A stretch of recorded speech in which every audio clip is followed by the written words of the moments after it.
It's great to welcome back to the program California Governor Gavin Newsom, someone who, if you listen to some Republicans recently, seems responsible not only for everything that ails California, but the country and maybe the world. I mean, it's really incredible, Governor, the amount of power that you implicitly have if you look at some of the Truth Social feeds of certain people.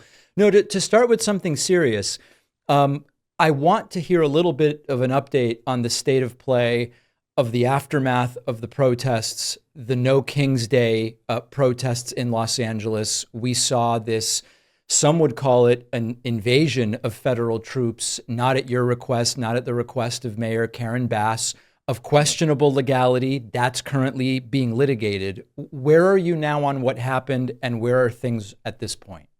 Well, things have been, as we speak right now, and I want to make that clear, remarkably peaceful the last 3 days. No arrests, very small protests that have significantly dissipated from the downtown core, which was the center in LA of so much activity. What's interesting is over the course of the last 3 days, Donald Trump has not just doubled down, he's quadrupled down.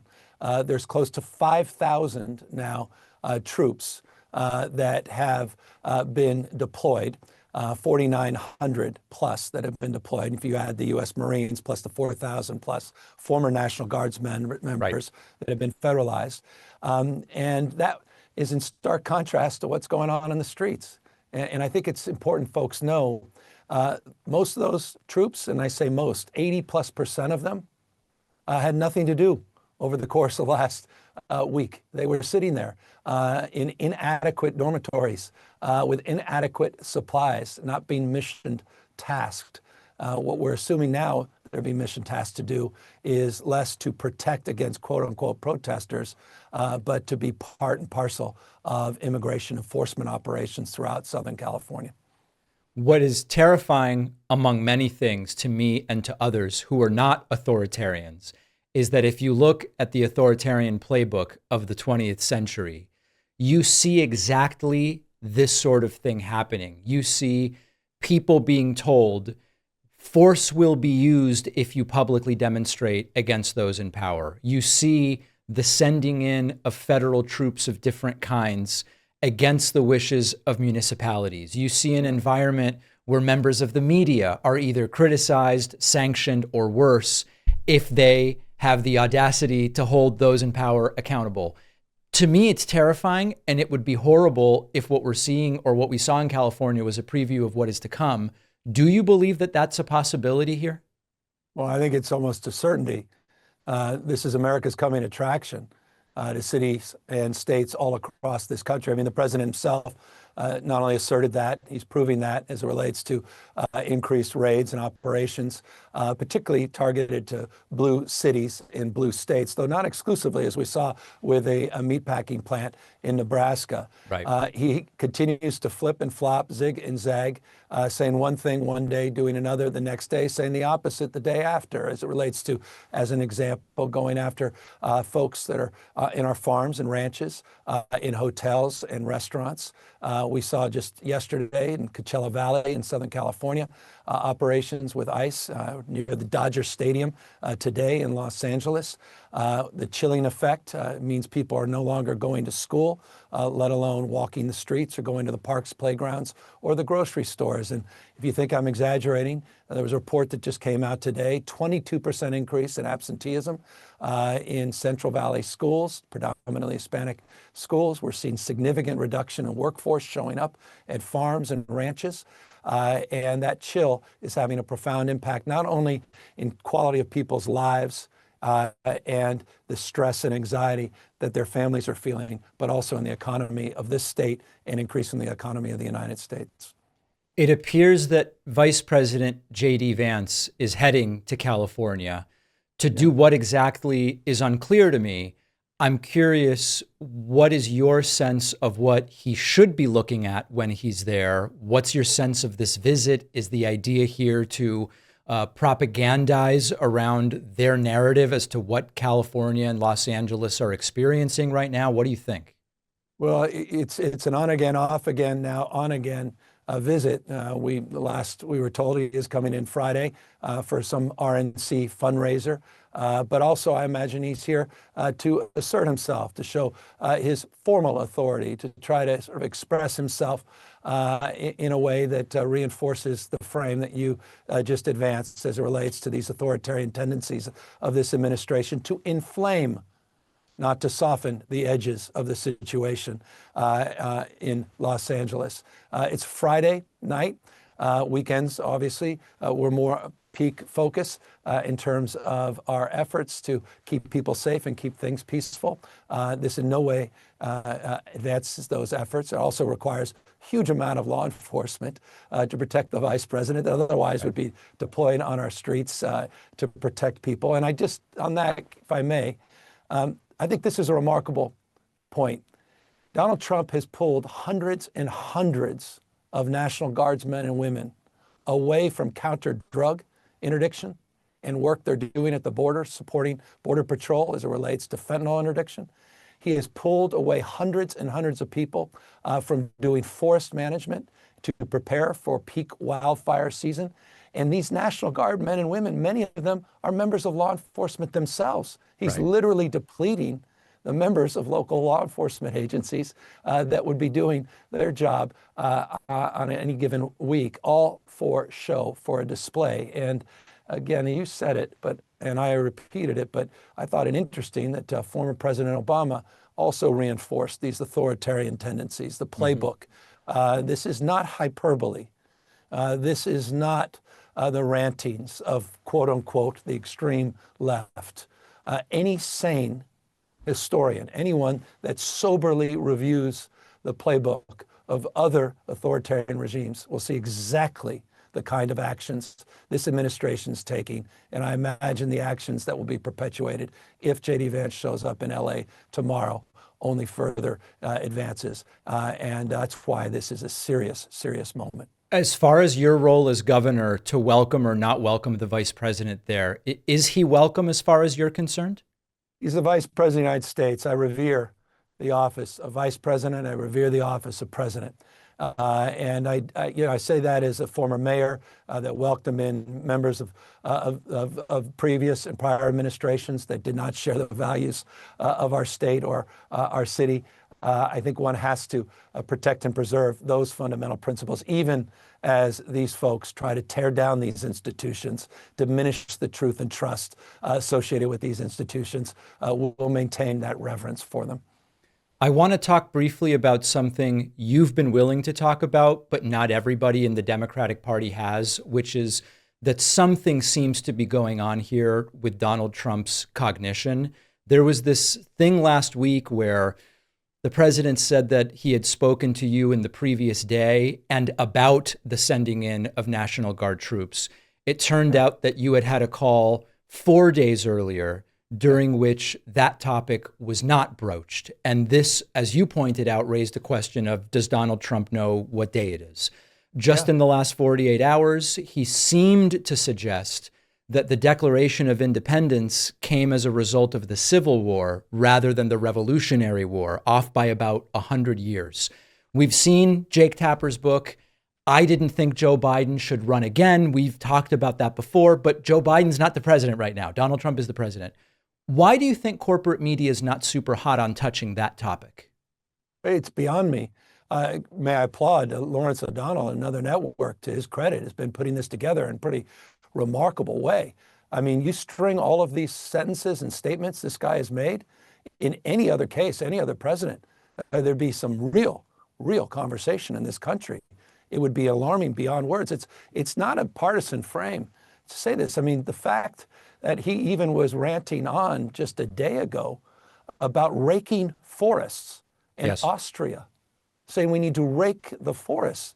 That's just not normal. He's a stone cold liar about a conversation we never had. It was a complete myth. And the worst part, David, about it is that Fox News knowingly backed him up, knowingly lied to back up the president. And that's something that also should raise alarm bells. That is a red flag. We have a propaganda network. Don't take my word for it. Take Tucker Carlson's word for it in that respect. In Fox News, that's acting more like Pravda in the Soviet Union than a fair and balanced network of information. And I think they also need to be held to some level of accountability and some higher standards of ethics. God bless. But that said, I've had a conversation with the president, including that conversation on that Friday night, that I'm not privy, out of respect, again, reverence to the presidency, to share, but it would send shivers up your spine. That in the quote unquote midst of the incidents in LA, the things and topics he wanted to discuss with the governor of the state in question was alarming beyond words. So I don't want to overstate. I think his public statements I say everything you need to know to be concerned, and why I think he brought that question up. The private conversations are even more concerning. Last thing on this, and then we'll move to our last topic. That conversation took place after 1 a.m. East Coast time, where Donald Trump was at the time. Recently, he posted to Truth Social at 8 p.m., midnight, 2 a.m., and 6 a.m., which is raising real questions as to sort of like what exactly is happening. Can you, without sharing information in terms of the substance that would be up to the White House to share, do you have a sense of sort of like what he's doing all night and what's going on over there? Because there's a very strange pattern to the timing of this. Yeah, it seems like he's just mainlining news. He's mainlining this sort of sycophancy that's out there of his followers, and sort of the reflective, his reflective glory of the dear leader, and just consuming all of this. But look, what I'm consumed by and what I'm concerned is that he's stuck on the same stories, he's stuck on the same sentences, but with a different cadence than in the past. And I it's look, if it wasn't so serious, you have to be careful in this space. But we're sitting here at this moment in time in a very precarious space as it relates to what's going on in the Middle East. Right. And we need serious leaders. We need very thoughtful leaders. We need sober leaders that are able to adjudicate the facts, that have enough rest, that have enough, capacity of understanding, and are prepared to make life and death decisions. He continues to make reckless decisions. He's wrecking our economy. 55% tax on your Christmas choice. That's the deal, allegedly, he's made with China that needs to be codified. A tax on Christmas, 55%. You saw the Fed chair yesterday talk about the inflationary pressures later this year. We have all the uncertainty in the markets. We have sectors of our economy that are being wrecked. You saw massive declines in the number of container cargo coming through the ports here in California. Visitorship is way down all across this country. Consumer confidence is down. Retail spend was down 2 months in a row. We still have all of the uncertainty around whether or not he's going to land the plane on 90 deals in 90 days. Roll your eyes, not just the credits on that one. And here we are with all of the additional uncertainty going after mass deportation raids in restaurants, in hotels, and in fields, and meat packing facilities and packaging facilities across this country. It is a very, very precarious moment. Governor, last thing, and I know you've got to run. I was on with Chris Cuomo the other night after a debate, a MAGA on MAGA debate, the pro go to war in Iran side of MAGA and the anti. And I couldn't help but think what is really happening here is that this entire presidency and this entire movement was built on policy positions that were never real. Trump as the anti-war president was never real. Trump says he's religious. He's never been religious. Trump says he's against abortion. He's never been against abortion. I'm curious what you make of the impact that that has as it trickles down to governors in terms of policy. The fact that so much of what is coming from the federal government is really just branding and not really policy. And where does that leave you as a governor in terms of the decisions you make as an administrator? Well, I mean, his policies have the form and substance of fog.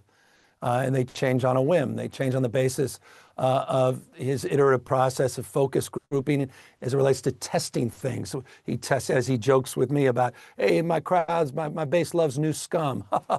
And he tests these things out. He'll test positions. He'll completely change positions on the basis of whatever the afternoon reflection is, meaning who's in his office, who's on the last guy to give him a phone call, or how the audience reacts, or how Sean Hannity feels on any given night. Alarmingly, more and more of that, I think, as it relates to his national security advisors being the lineup on Fox Evening News. But look, it makes it very difficult to govern and manage. Let me give you another obvious point. This is a guy who said, we won't cut Medicaid. And here we are. The Senate wants to cut it even deeper. This is a guy who said he was going to balance budgets. Now he doesn't even give a damn if it's $3 trillion, not just $2.4 trillion additional debt burden to kids and grandkids. Look, it's remarkable how he's been able to spin his way back into this position. He's the music man. He's the carny. He's a flim-flammer. He's a bullshit artist. And he's one of the best bullshit artists that has ever practiced the presidency. He is good at it. But he's good at it. But to your point and your question, and forgive the long-winded response, here's the windup. This is interesting to watch the Bannons of the world, to watch the Carlson Tuckers of the world, right. To watch some of the core members of the family, the MAGA family, truly question his capacity to lead at this moment. And so I think this is stay tuned. This may be a preview of more things, more interesting things to come. We've been speaking with California Governor Gavin Newsom. Always appreciate your time. Thank you. Good to be back with you.